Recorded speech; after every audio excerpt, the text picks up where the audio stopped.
banh mi chicken, Vietnamese banh mi chicken, Pinoy version. So, ito po yung aking obra maestra ngayon. So, tikman na po natin yung banh mi na to. Kasi, ang dami pa laman eh. So, titikman muna natin. Mahirap kagatin kasi ang daming laman. Pero, nakakablog, ang sarap.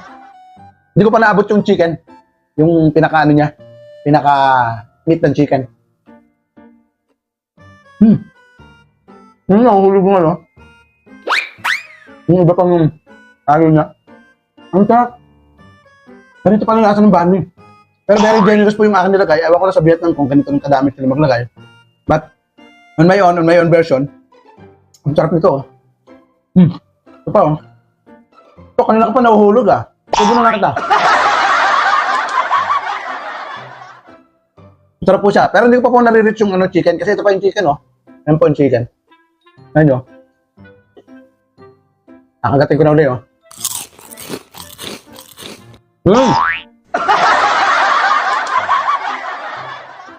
May chicken na po akong natikman. Ang sarap. Hindi masyadong intense yung white cheese. Yung keso. Na hindi, ang tawag dito, hindi na nagadyad kanina. So, hindi hiwa ko na lang, di ba? Kasi lumambot na po siya. Kanina matigas po yun eh. So, lumambot na po, kaya ayaw nang gumadyad.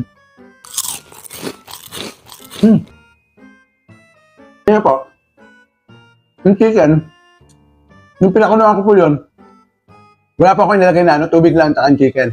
So, hanggang sa maluto yung chicken. So, ngayon, di siyempre, lasang chicken lang siya, wala siyang ibang lasa. Sumarap na po siya nung sumama siya dun sa mga ibang ingredients, especially dito sa may keso. So, Wow!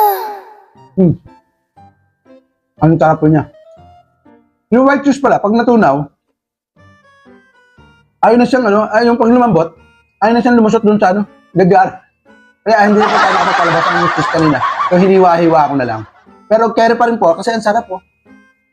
Nakapaglagay din naman po tayo ng So, another bite pa ulit tayo.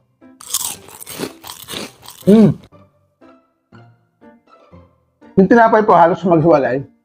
Kasi nga, dapat po yung ating tinapay, yung pinaka-bread ng itong sandwich na to, bagnet bread. Kasi yung bagnet bread po yun, makunat po yun. Wow! Hindi agad-agad mapipigtas na ngayon pagkahiwa. Ano siya?